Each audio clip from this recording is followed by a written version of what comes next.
a question. Um, if people don't know, I just moved here to work on Diane's campaign um, because she's going to win. She's going to win, and we're all going to be better for it. But the real challenge that keeps coming up in the field, and quite honestly, with many people in this room, many of the lovely people in this room, is the question of the idea that mankind, that it's not that things are getting worse at a faster rate, but mankind is entering a situation where the world as we know it is going to be dramatically shifted, dramatically changed. So talking about, Biden versus Obama, or what do you think about Ron Paul or fractal geometry or whatever the hell people want to talk about, I guess I have a question because you brought up the 2 points being World War III and sense perception not being truthful. And I guess my question for you is, as you've also been talking about metaphor, is how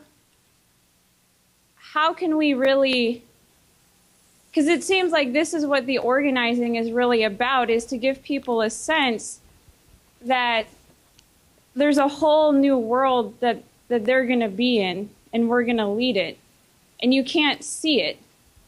And the reason I ask it, sorry it's taking a little time, but the reason I ask it is I was blown away, because you can tell people World War III and they kind of get it because they have this sense that they're going to be blown up or something, or it's going to be bad, and our generation is so messed up, some people are looking forward to it.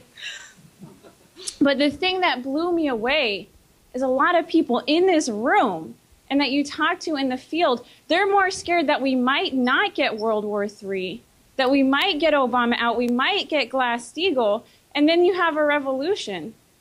And so I was wondering if you have anything to say to that, because that seems to be the big block that you have with people. That's why it seems like they want to talk about these other things.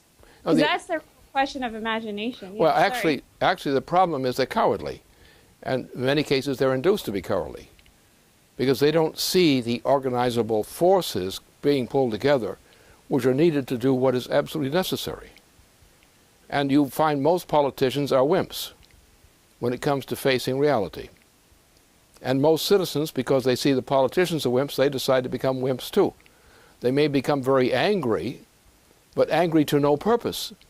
They become enraged at what's being done to them, and may have strange kinds of reactions to the fact that they are enraged by what's been done to them, but they have no constructive sense of what the action is that they must take. The problem is that we don't have leaders who are leaders. Most of the members of Congress, as far as their behavior is concerned in the Congress, are not behaving as leaders. They've lost that. I know many of them, and they're sitting back there doing nothing for the cause because they don't think it's their time to do that. And the point is, the time is now in which either we do this or we're not going to have a civilization. So the chance for winning, the chance for the survival of civilization, now depends upon a lot of people who think they are not ready to act. And because without that action by them, there's not going to be a solution. And their excuse is, well, it wasn't time for me to act. It was not time for me to act. And therefore, the death of humanity will be expressed by those who say it was no time to act. Now, the alternative is you've got to know what the action is and how the time for action is determined. But if we do not throw this president out of office in the near future, you're not going to have a United States. So there's no discussion to have unless that decision is made. Once you decide to throw him out of office, then you have a game to play.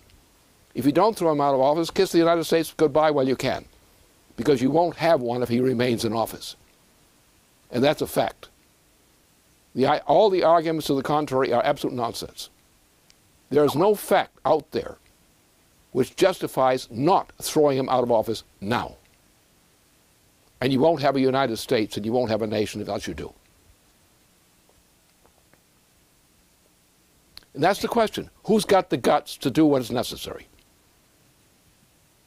We simply have to throw this guy out of office. If we do, we can survive. That doesn't mean we're guaranteed we're going to survive, but we have a chance. If you keep this guy in office for any extended period now, you're not going to have a United States to talk about. There's not going to be a presidency to talk about.